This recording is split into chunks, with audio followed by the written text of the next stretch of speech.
আসসালামু আলাইকুম। ক্যামেরার সামনে যে বোনটি উপস্থিত আছে আমরা তার ভিডিও করতেছি, আপনাদেরকে তার ভিডিওর ব্যাপারে তথ্য দেওয়ার চেষ্টা করতেছি। আপু, আপনি গ্রামের বাড়ি কোথায়? দিনাজপুর।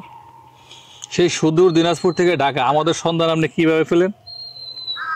পাইছি, যে কোনো ভাবে পাইছি। অনেক মেয়ের কাছে শুনছি বা অনেক ভিডিও দেখছি, মানে ভিডিওর মাধ্যমে বলে আপনারা এরকম কিছু ভালো একটা কিছু সংবাদ পাই। ভালো একটা কিছু সংবাদ পান, মানে বিয়ের সংবাদগুলোই আমরা প্রচার করে থাকি। আসলে আমরা পারি না, আপনারাই আসেন, আপনাদের দুঃখের কথাগুলি ভিডিওতে বলেন। বলার পরে অনেক ভাইয়েরা আপনাদের কথা শুনে ভালো লাগে, পছন্দ হয়, তারপর তারা যোগাযোগ করার চেষ্টা করে, এভাবেই বিয়ে শাদী হয়ে যায়। অনেকের হয়, অনেকের হয় না।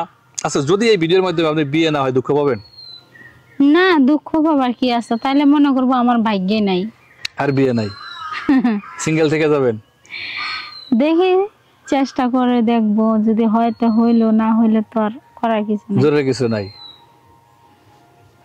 আচ্ছা আপু, আপনার বয়স 28 বছর। জি। এই 28 বছরে কয়টা ঢিল পড়ছে এই গাছের উপরে বলেন তো? এগুলা কি কথা বলতো? আমরা ছেলেরা কি প্রেমের চিঠি ছুঁড়া মারে নাই? ও, মারছে, মারলে কি হবে? আমার পছন্দ হয় না।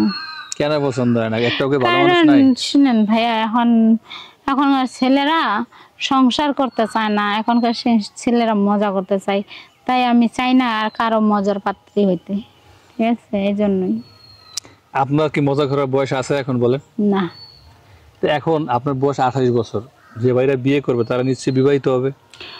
সমস্যা নাই, বিবাহিত ভাইদেরকে বিয়ে করবেন?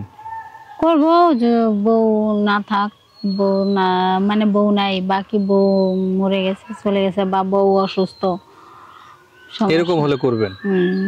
যদি সে লোকটার বাড়ি চট্টগ্রাম হয়? সমস্যা নাই, যদি ও আমাকে বউয়ের মর্যাদাতে ভালোবাসে, ভালো রাখে, তাহলে চট্টগ্রাম কিনা পৃথিবীর যে কোনো জায়গায় হলেই আমি যাব। পৃথিবীর যে কোনো জায়গায় হলেই যাবেন? তা একটা প্রশ্ন করি, বিয়ের পরে, দ্বিতীয় বিয়ের পরে হানিমুনে কোথায় যাবেন ভাবছেন? আগে হোক, পরে পরে চিন্তা ভাবনা, আগে তো হয় না। কোনো পরিকল্পনা নাই? না, আগে পরিকল্পনা করলে পরে যদি না হয়। স্বপ্নও দেখেন না? স্বপ্ন তো অনেকে আসে, স্বপ্ন দেখা তো কারো বারণ নেই। আমি যদি বলি স্বপ্ন দেখবো না, তারপরে তো স্বপ্ন চলে আসে। স্বপ্ন চলে আসবে। আচ্ছা, যোগাযোগ কিভাবে করবে আপনার সাথে আপা? আপনার মাধ্যমে, যেমন আমি আপনার মাধ্যমে জানাইতেছি, এরকম আপনার মাধ্যমে জানাবে আমাকেও। আমার মাধ্যমে যোগাযোগ করবে। দর্শক, আমার মাধ্যমে যোগাযোগ করতে হলে যে নাম্বারটি আপনাদের চোখের সামনে দেখা যাচ্ছে, এই নাম্বারটিতে ইমেল এবং হোয়াটসঅ্যাপ খোলা আছে। এই ইমেল এবং হোয়াটসঅ্যাপে যোগাযোগ করবেন, অন্যথায় নাম্বারে কল দিলে আমাদেরকে পাবেন না, আমরা নাম্বার ব্যবহার করি না। যদি আমাদেরকে কল দিয়ে না পান তাহলে ধৈর্য ধরবেন, আমরা পরবর্তীতে যে কোনো একটা সময় আপনার কল দেখতে পেলে আমরা হয়তো ভয়েস পাঠাবো অথবা যোগাযোগ করব। অধৈর্য হবেন না, অধৈর্য হলে অধৈর্যের ফল কখনোই ভালো হয় না। আপনারা যে যেখান থেকে দেখছেন সবার প্রতি আমাদের আন্তরিক ভালোবাসা এবং দোয়া রইল। সবাইকে আল্লাহ সুস্থ রাখুক, ভালো রাখুক, এই কামনা করে আজকের মতো বিদায় নিচ্ছি। ভালো থাকবেন, আল্লাহ হাফেজ।